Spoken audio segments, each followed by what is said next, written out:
Olá, turminha 19FC05, tudo bem com vocês? Tudo joinha? Comigo está tudo maravilhoso. E aí, como estão todos?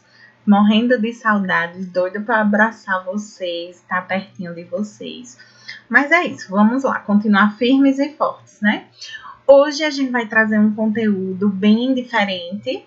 A gente vai estar falando um pouquinho dos direitos trabalhistas do cuidador. Então, vocês vão entender um pouquinho do direito de vocês, certo? Vão aí na página 24, capítulo 4, e acompanhe comigo fazendo as anotações, porque eu trago algumas informações extras, né, que não tem no livrinho de vocês. Então, vão acompanhando, peguem a canetinha, o caderno, vão pausando aí quando vocês quiserem anotar alguma coisa, e aí vocês vão acompanhando juntinho comigo, e qualquer dúvida eu vou estar disponível, tá certo? Para estar tirando com vocês todas essas questões trabalhistas, né, na parte mais administrativa, que vocês sentirem dúvidas, tá certo? Mas é um conteúdo extremamente importante, até para vocês valorizarem a profissão de vocês, tá certo? Então, conto com apoio para que vocês estejam atentos e ligadinhos fazendo todas as anotações. Vamos comigo? Então, vamos lá, iniciar. O que a gente vai estudar hoje, né? A gente vai aprender neste capítulo sobre as atividades de cuidador como ocupação e quais os tipos de contratos e direitos trabalhistas de cada. Então, vocês vão sair daqui sabendo dos direitos de vocês, quais são os tipos de contrato, ou seja, como é que as pessoas podem estar lhe contratando, certo? E como é que funciona essa ocupação de vocês, tá? Essa profissão. Então, vamos lá. Trago primeiro uma pergunta aqui, bem geral, né? O que você conhece sobre tipos de contratos de trabalho? E aí, será que vocês sabem os tipos de contrato que existem? Então, se não sabem, fiquem ligadinhos agora que a gente vai começar a entender como é cada tipo de contrato desse, como é que funciona. Aí eu trago uma curiosidade, né? A Organização Mundial de Saúde, a OMS, determina que o idoso é todo aquele com 60 anos de idade ou mais. Assim, o Brasil possui 13% da sua população nessa faixa etária. O que quer dizer com isso, gente? Que no ano de 2060, cerca de 25% da população terá mais de 65 anos de idade.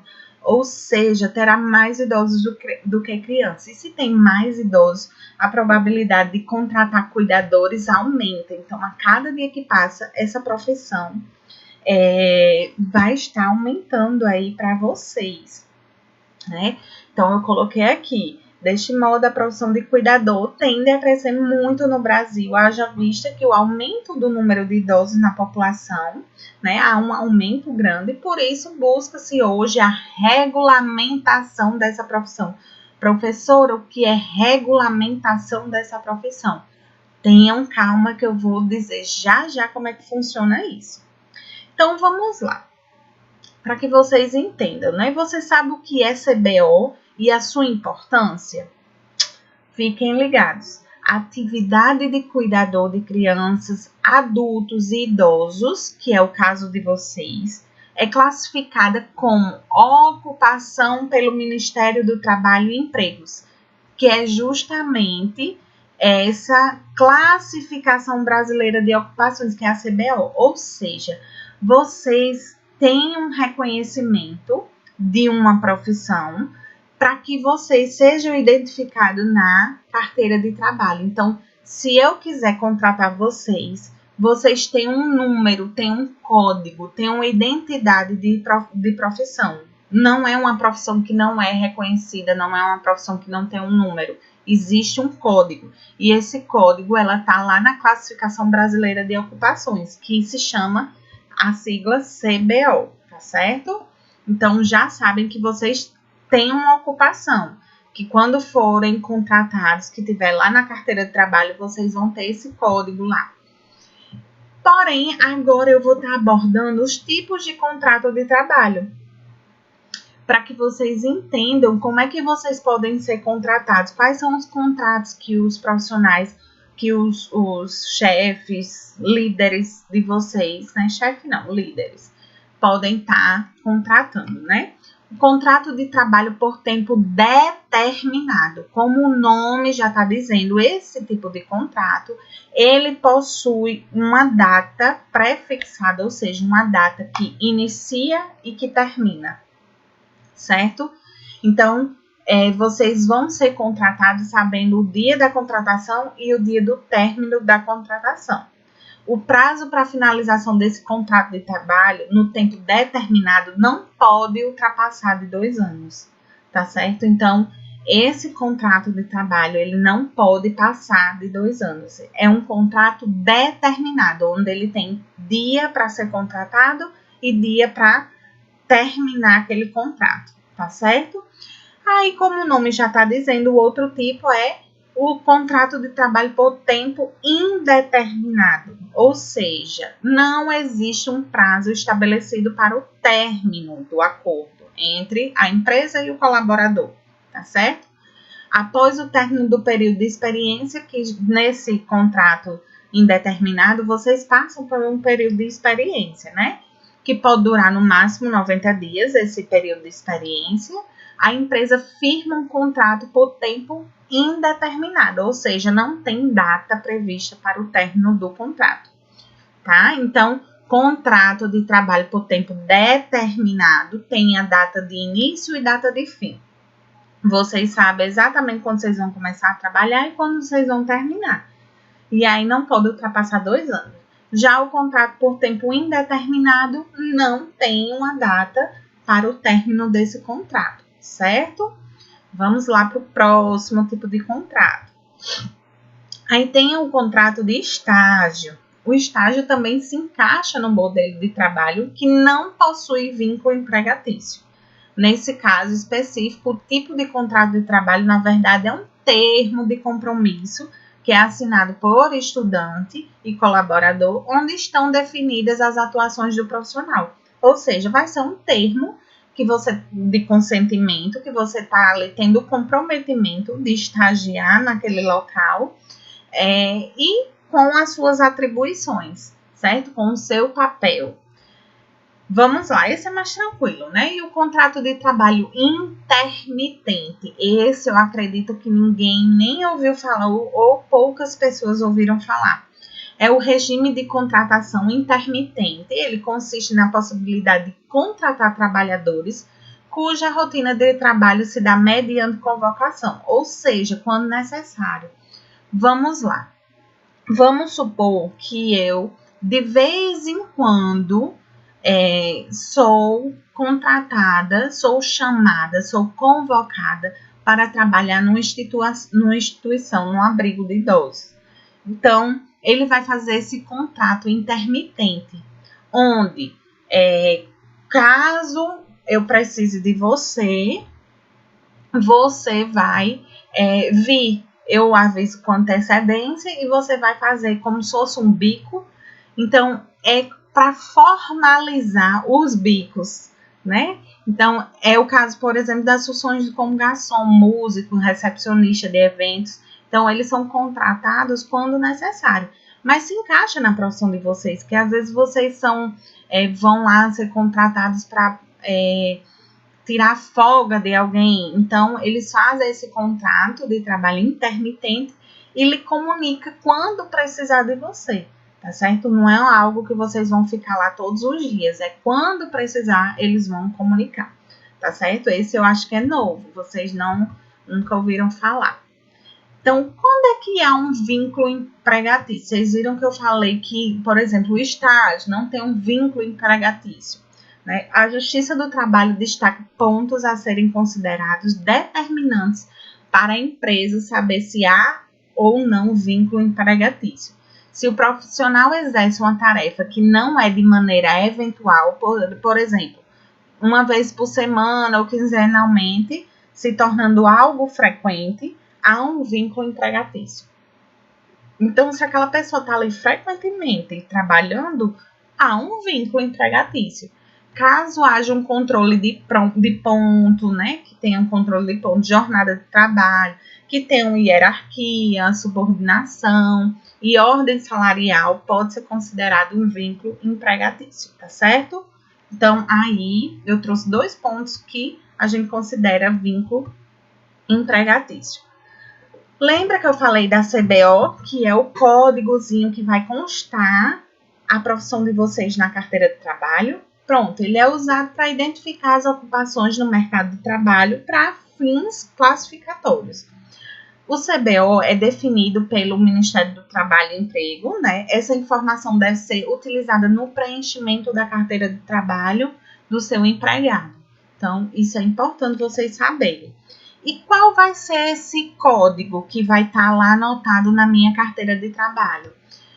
O 5162, que é específico para cuidador de idosos, certo? Mas também para cuidadores de crianças, jovens, adultos e idosos. Então, esse código 5162 é específico para a profissão de vocês, porque vocês são cuidadores de crianças, jovens, adultos e idosos, certo? Qual um outro código também que eu posso estar colocando lá na minha carteira de trabalho, quando alguém me contrata, alguém coloca? Tem o 516210, que é acompanhante de idosos, e o cuidador de idosos domiciliar, que trabalha na casa, tá certo? Então, se vocês virem o 516210, é classificado como acompanhante de idosos ou cuidador de idosos domiciliar. Mas a de vocês, ele é um geralzão, né? Tanto crianças, idosos, adultos. Então, é o 5162. Vamos lá. A gente tem que entender que vocês não têm um reconhecimento no sentido de direitos específicos para classificação, para a profissão de vocês, como um enfermeiro, por exemplo. O enfermeiro, ele tem os direitos gerais, como qualquer trabalhador de carteira assinada, mas tem os direitos específicos do enfermeiro, como insalubridade, vamos supor, porque é a periculosidade que ele passa no trabalho, né? Os riscos que ele corre, então ele ganha um valor extra. Então, assim, o enfermeiro, ele tem uns direitos específicos da categoria dele. Vocês não conquistaram isso ainda, de ter um direito específico da profissão de vocês, de ter um reconhecimento, como, por exemplo, as empregadas domésticas, elas conseguiram um direito específico para a categoria delas. Vocês ainda não, né? Então, embora esse enquadramento não represente novos direitos trabalhistas ao cuidador, ou seja, direitos específicos ao cuidador, representa um grande ganho à categoria, pois é ponto inicial para a regulamentação da atividade. Ou seja, vamos conquistar, vamos batalhar para essa regulamentação, né? Essa regulamentação vai fazer com que vocês tenham o direito específico da categoria de vocês de cuidador. A CBO garante que o desempenho do cuidador na atividade possa ser comprovado junto aos órgãos oficiais, tais como o Ministério do Trabalho, Previdência Social e Receita Federal e o IBGE. Porém, como eu disse, vocês têm os direitos trabalhistas, são reconhecidos, porém não há uma regulamentação da profissão de vocês. Regulamentação significa dizer que vocês vão ter um direito específico de cuidador, tá? Vocês são reconhecidos, é uma profissão reconhecida, onde tem um código, onde junto do Ministério do Trabalho, Previdência Social, Receita Federal, mas não tem direitos específicos de cuidador.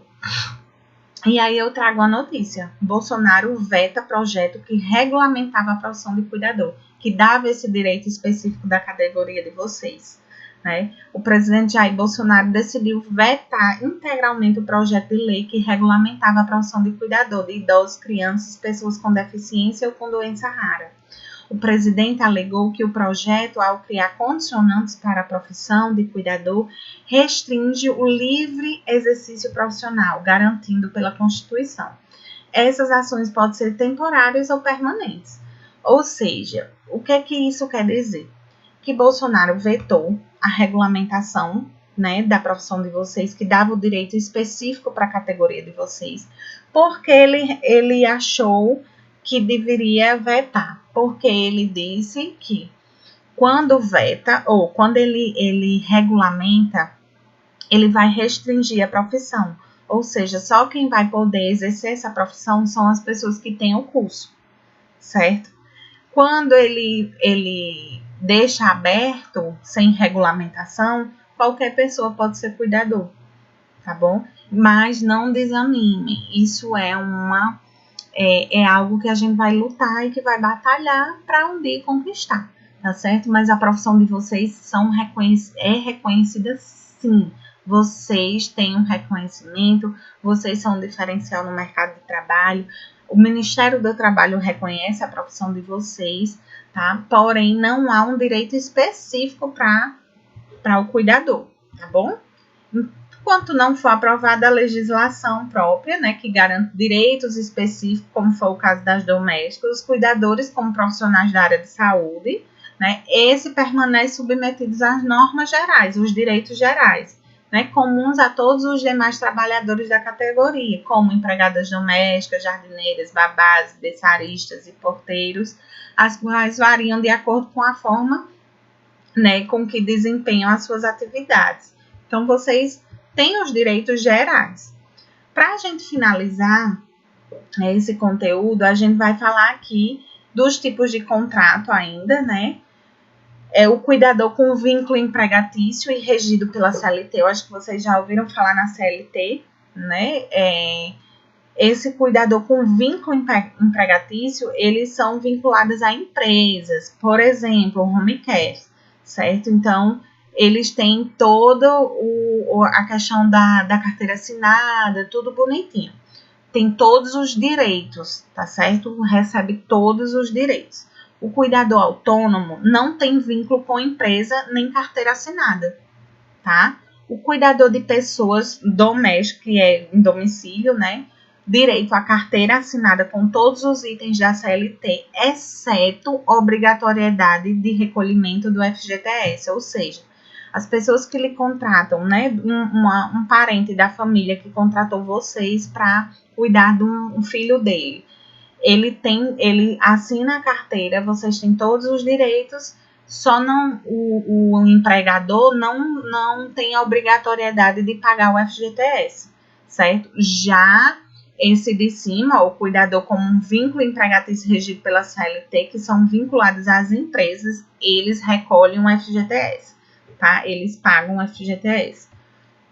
O cuidador de pessoas voluntárias, né, que é voluntário, é aquele que presta cuidados por vontade própria sem receber remuneração nenhuma, tá? Então, falei aqui alguns tipos de contrato. Esse aqui, que é vinculado à empresa, que tem vínculo empregatício, ele tem todos os direitos da carteira de trabalho, tudo direitinho, e ainda mais o recolhimento do FGTS. O autônomo não tem carteira assinada, o cuidador de pessoas, né, que é em domicílio, tem os direitos da carteira, mas não necessariamente o FGTS, tá? Então, eu acho que ficou claro essa questão aí dos direitos trabalhistas de vocês.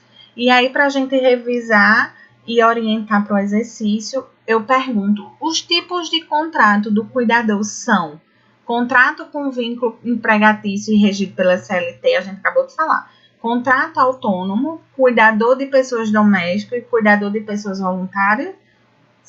Essa afirmação está verdadeira ou falsa? E aí prestem atenção que eu acabei de falar, né? O registro da profissão de cuidador no CBO, Classificação Brasileira de Ocupações, é muito importante, pois garante que o desempenho do profissional seja reconhecido nos órgãos oficiais e é um pontapé inicial para a regulamentação. Com certeza, verdadeiríssimo, né? Que foi tudo o contexto que a gente falou. Então, vocês são reconhecidos, vocês têm um reconhecimento no Ministério do Trabalho, vocês têm direito a todos os direitos trabalhistas, porém, ainda estamos, né, engatinhando para uma regulamentação, para que vocês obtenham o direito específico da categoria de vocês. Combinado?